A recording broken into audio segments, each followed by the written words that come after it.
Harikatha for the Sundays, especially for the temples, until he returned back from India. So I see that temples haven't joined yet.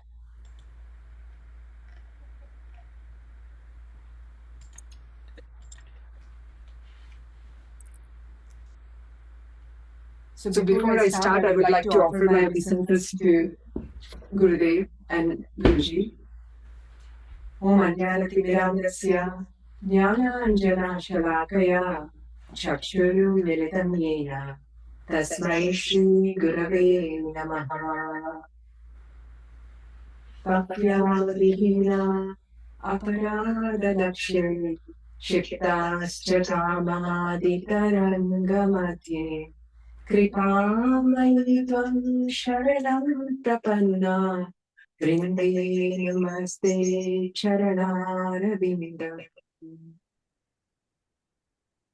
Hare Krishna Mataji, Karunamai Mataji, if the children can sing.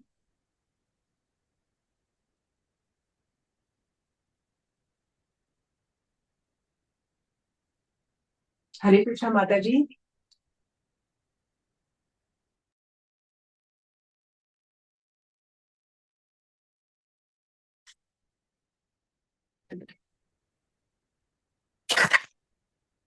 Hare Krishna, can you hear me? Hare Krishna Mataji. Yeah, Hare Krishna. Can you sing Jai Radha Madhava? Yes, Mataji. Sorry, I don't have the lyrics. Do you think you can get the lyrics? It's okay, Mataji. Okay. You could go Hare ahead. Krishna Mataji. No.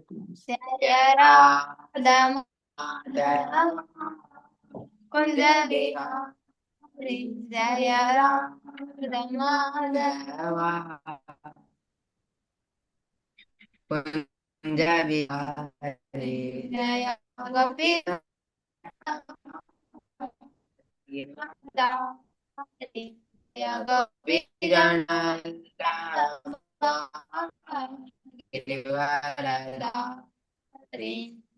Yashodanandana Prajajanaranja Yashodanandana Prajajanaranja Tira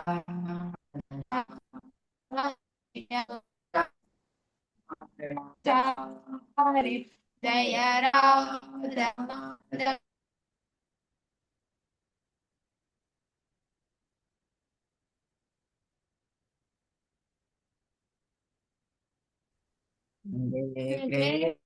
Krishna Krishna Krishna Hare Hare Hare Rama Hare Rama Rama Rama Hare Hare Hare Krishna Hare Krishna Krishna Krishna Hare Hare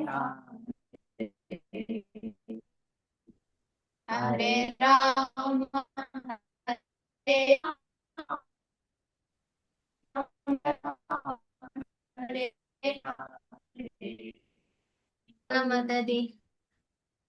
Hare Krishna. So we'll start the Harikatha. Before that, I just want to pray one more prayer.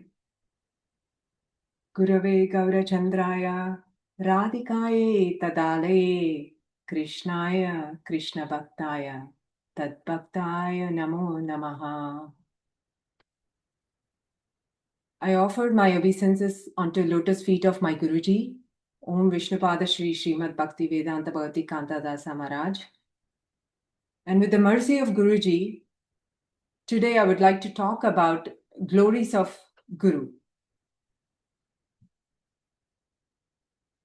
So this shloka is told by Sukadev Goswami to Parikshit Maharaj, who was cursed to die by the bite of Takshaka after 7 days.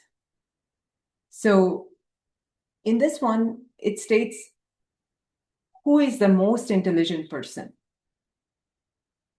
So the shloka is, Bayam Dvitiya Bhini Veshata Syad Ishad Apatasya Viparyayo Smritihi Tan Maya Yato Buddha Abajetam Bhaktya Kayesham Guru Deva Tatma. So this shloka is from Srimad Bhagavatam, Canto 11, Chapter 2, Shloka 37. So the meaning is fear in our lives. It arises when we misidentify ourselves as a material body, because we are in this external illusory energy of Maya. We are absorbed in this external illusionary energy. And by this, a living entity, turns away from the Supreme Lord. We also forget our own constitutional position, that we are the eternal servants of the Lord. So therefore, an intelligent person is one, and he engages in unalloyed devotional service of the Lord under the guidance of a bona fide spiritual master, who is Sadguru. And one should accept Guru as his worshipable deity and as one's very life and soul. So, again, we are not from this material world. We are eternally part and parcels of Krishna. Krishna says in Bhagavad Gita, Mamai Vamso Jiva Loke, Jiva Bhuta Sanatana. So he's saying himself that we are part and parcels of him. So in this material world, everybody has fear. So what are the causes of fear? So we forget our relationship with Krishna and we turned away from him. And hence we got in the clutches of Maya. So we, as conditioned souls or Baddha Jivas, are controlled by Maya in this world, which is like a jail. And Maya is like a prisoner. But we don't realize that. And we try to enjoy in this world, try to be happy, peaceful, by acquiring wealth, prestige, fame. And that's how we are always fearful of suffering, disease, and death. But if we have attraction towards Krishna, we will not have any fear, because we have surrendered to him. We did complete Sharanagati to him. But if we don't find any attraction to mundane things, then we will not have any fear. But since we are attracted to the material things, that's how we have this fear, and always fear of suffering and death. And then happiness and peace in this life will follow us like a shadow. If we want to grasp them, we will find them that it is intangible. There is no way we can grasp a shadow, because it is not a substance. But on the other hand, when we start moving forward, turning away from our shadow, which is Maya, that shadow will follow us. So what does that mean? That means that there is no happiness in this material world, only distress and suffering. And the suffering that we suffer is experienced as an endless chain of birth and death. And we don't know that we have been suffering since time immemorial. And this is the only life that we got, that we are fortunate enough, at least we have the independence to find a guru, to get to the lotus feet of Guru. And that way we can progress towards Krishna, and all the material happiness and liberation, which we don't want, but it follows us like a shadow as we are moving forward. And again, our eternal nature is always to be blissful when we engage in the service of the Lord. So, question is, how can we attain eternal happiness? So again, as I said, we need to find the lotus feet of Guru. Again, we are like so deeply immersed in Maya. We cannot, there is no way, we cannot ourselves become free from Maya and able to go to spiritual realm. This is only possible by the help of Vaishnavas, who are the pure devotees of the Lord. And by associating with the Vaishnavas, we realize the importance of Guru. And Guru comes in this material world. He revealed to us our constitutional form, that we are the eternal servants of Krishna and will be blissful always serving the lotus feet of Krishna. So, if we take shelter of Sri Guru's lotus feet, complete Sharanagati, then he will take full charge of our lives. He will take the responsibility for our lives and teach us how to perform devotional service to Krishna and how to attain eternal happiness. And again, it's, as I said, it's important to surrender complete Sharanagati to a bona fide Guru. As it's stated in Srimad Bhagavatam, Canto 11, Chapter 3 and verse 21, Tasmat Guru Prapadyeta Jignashu Shreya Uttamam Sabde Parachanishnatam Brahmani Upamashrayam.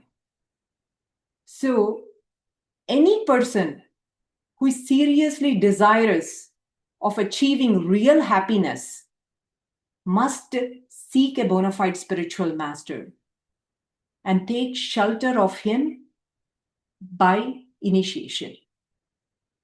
And also it is said, the qualification of a bona fide Sadguru is that he must have realized the conclusion of all the scriptures. And thus, he is able to convince others of these conclusions.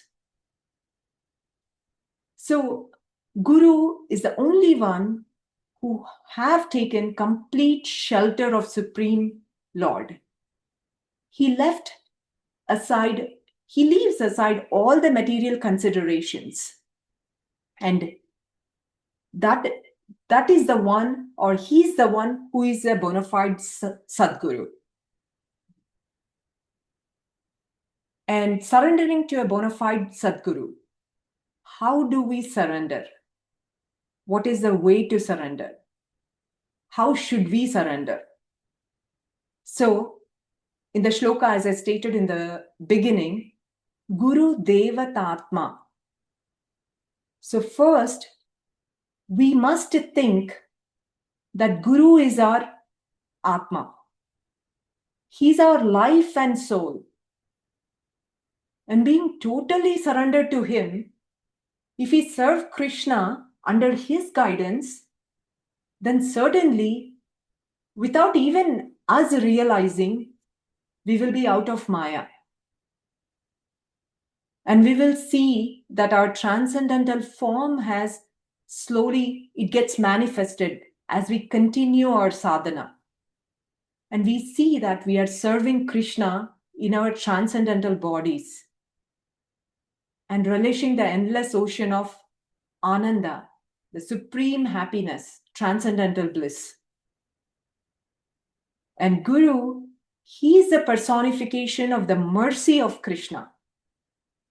He, out of his mercy, he's coming to the conditioned souls like us to bring us back to the lotus feet of Krishna.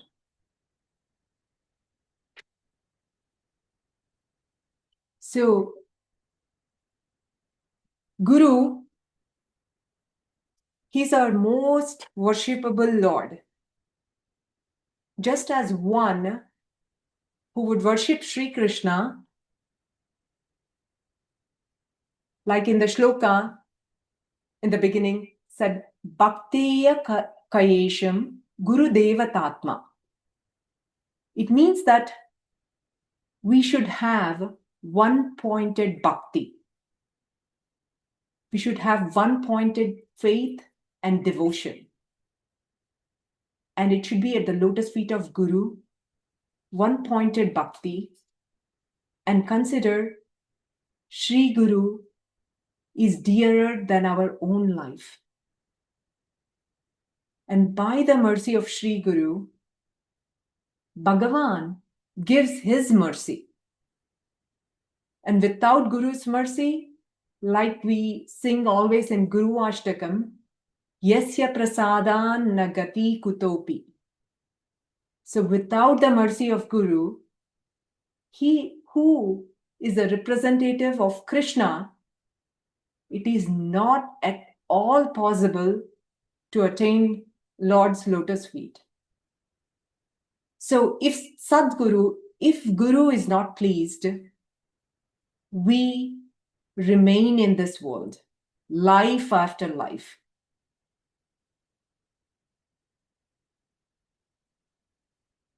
So, for example, how we need to attach to Guru's lotus feet. For example, if a disciple is always and carefully engaged in regulative devotional practices, which is sadhana, but he has no faith in Guru, then what will be the result of his sadhana? It would be complete zero. And this has been described in many places in Shastras. And Krishna himself said in Srimad Bhagavatam, Canto 11, chapter 19, verse 21. Mad Bhakta Puja Vyadika. That means that worship of my devotees is better than worship of me. Just like, for example, if a mother has a child, and then if you're loving her child, she feels more happier than, giving respect or, giving love and affection to the mother. So that's exactly how Krishna is. And Srila Narottama Das Thakur also has given the instructions in this song, Shri Guru Charane Rati Aise Uttama Gati Je Prasade Pure Sarvasha.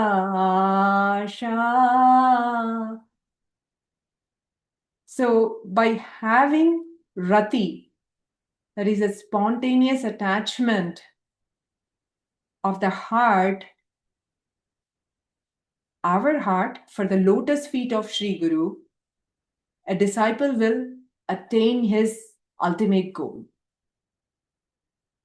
So without the mercy of Guru, no sadhana has any strength or power, nothing. Because Guru is Krishna Kripa Murti. So without his mercy, we are not going to have Krishna Bhakti at all. And then how do we attach to Guru's lotus feet? And what are the ways and what is the process? So we have heard from Guruji when he gave the Harikatha on Bhakti Rasamrita Sindhu Bindu, the first 4 limbs or 5 limbs are all, like the first 10 are related to Guru, but the first four are important, and it is related to Guru. First one, Guru Padashraya, taking the shelter of Guru's lotus feet. Then taking Diksha from him. In Diksha, Guru, what is Diksha? Diksha is Guru bestows Divya Jnana, or the transcendental knowledge, and he destroys the sin or the papa and the papa bija, which is the seed of the sin. He completely takes away our avidya, which is the ignorance. And he completely takes it away to the root. And this is called Diksha. And even the Diksha, in that one, Di means transcendental realization of one's relationship with Krishna. And Ksha meaning destruction of the sin and the ignorance. That is papa, seed of the sin, and ignorance, which is avidya.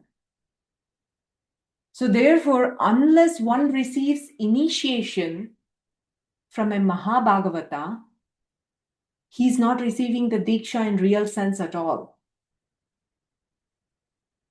And the third one must serve him with what we say is Vishramba Guru Seva, which is spontaneous attachment and understanding Guru's heart and serving him.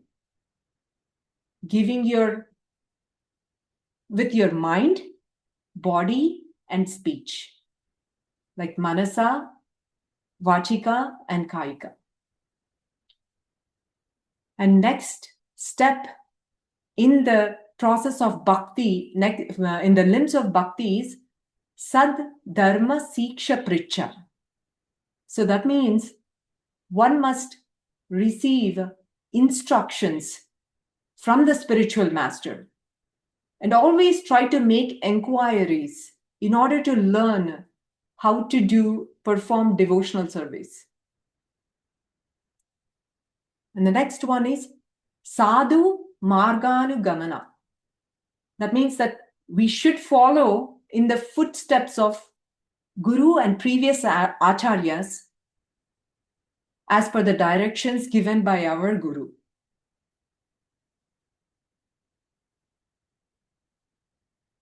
And again, I wanted to give two examples of how we should blindly surrender to a bona fide Guru.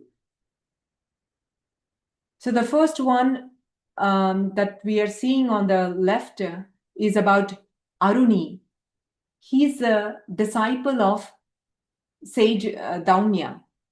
Once Sage Daumya sends Aruni to fix a breach in a paddy field of Guru Daumya's, because the water was like continuously flowing and not retaining in that field.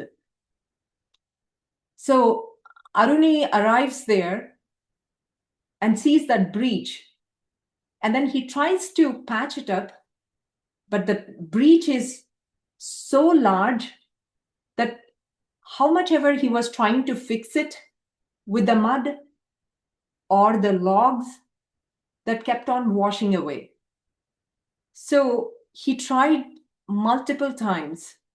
Then finally he could not do it.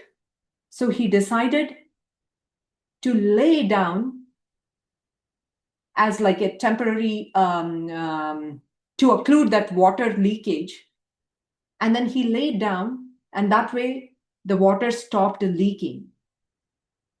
And he could not do anything.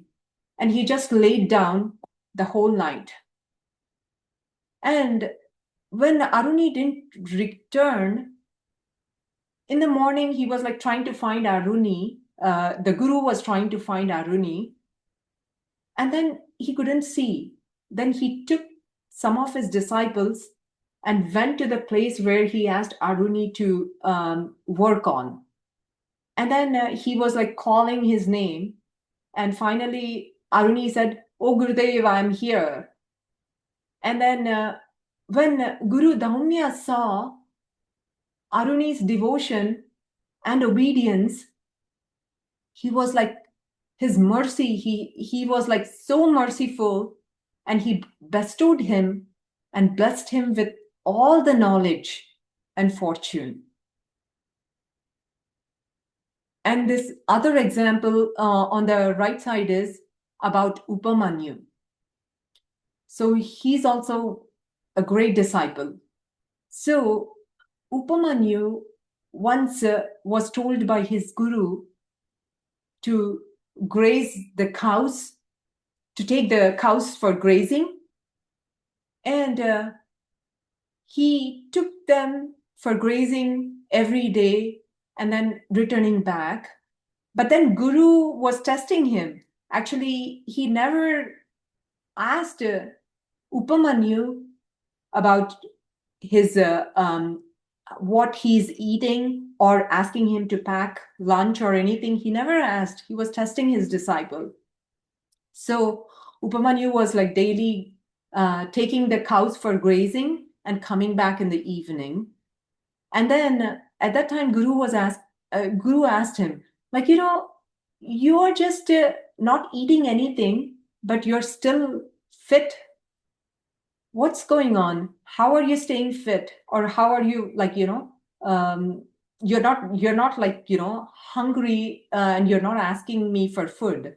So he says, like, Guruji, I'm just drinking the milk from the udders of that cow. And then I'm just like, my hunger is gone. So the Guru was like little upset, and he said, like, did I tell you to do so? Then he kept quiet. And the next day, he's again took the cows for grazing. And then after a few days, Guru asked, saw his disciple Upamanyu and said, like, are you drinking milk? He said, no. Then how are you staying fit?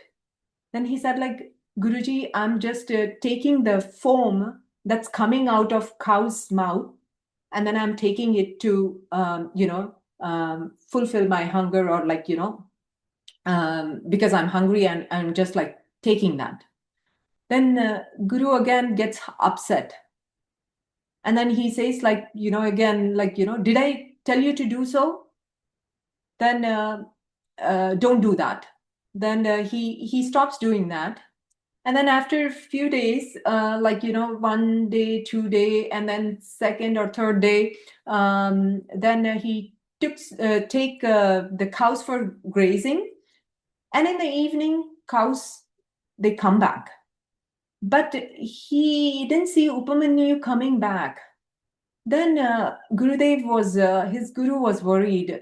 And then he went to the forest calling out his name, Upamanyu, Upamanyu, where are you? And then finally he hears like a very, very slow voice, or like, somewhere coming in from a tunnel. And then he goes to the place and sees that Upamanyu fell in a well without any water, but he fell down. And he says, like, Gurudev, I'm here. And then Guru sees him and asks, what are you doing here? So then he says, like, Gurudev, I was like so hungry. And in order to, fulfill my hunger, I drank the milk of a leaf of an Ekavan plant, which actually can cause blindness. So he said like that, Upamanyu said, like, I didn't know that it was the Ekavan plant, but after drinking it, I started losing my vision. And I was like trying to find my way. And then I fell down in this ditch. Then Guru, he was like so tearful. He was like completely melted by the disciple, how he was like faithful and obedient. And then he took him out of the well, and then blessed him, saying that, let all the knowledge of Vedas will enter your heart. Then at once, Upamanyu got all the knowledge of all the scriptures, all the Shrutis, all the Vedas and Upanishads. And these are the two examples of how you should blindly surrender to a guru and just follow his instructions, whatever he says.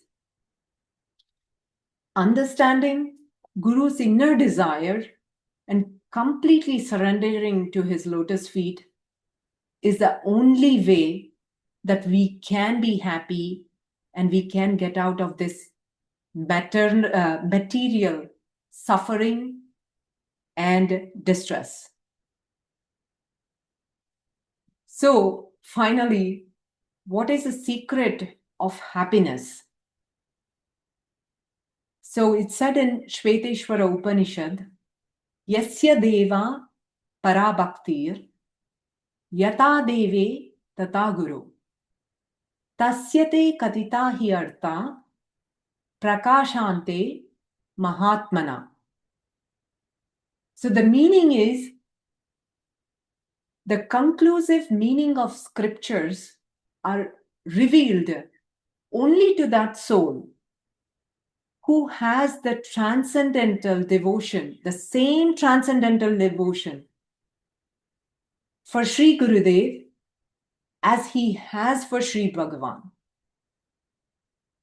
So for us, living in suffering in this present age of quarrel, hypocrisy, this is Kali Yuga, and we all want to live happy in the world and, the next life, if at all we have. So we should serve our bona fide or our Gurudev with our body, mind, and speech. Exactly the same devotion that we give to Supreme Lord Krishna. Then only with his mercy, with Guru's mercy, we can be happy in this material world. And we reach our goal and Guru's goal as to be the eternal servants of Radha Krishna Yugala. So I'm going to play a bhajan as to say how fortunate we are to get a bona fide guru like Guruji.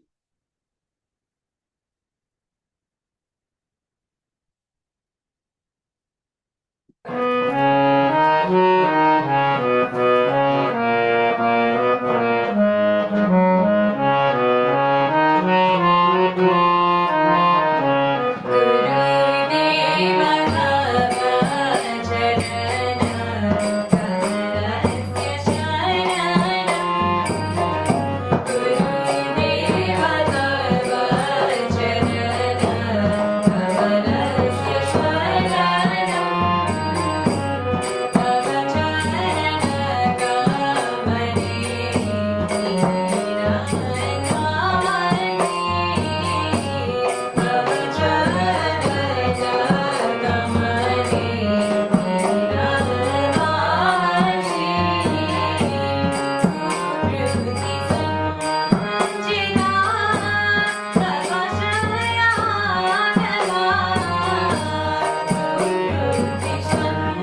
Thank you. Vancha kalpa tarupyascha kripa sindhubhyo evacha patitanam pavanebhyo vaishnavebhyo namo namaha.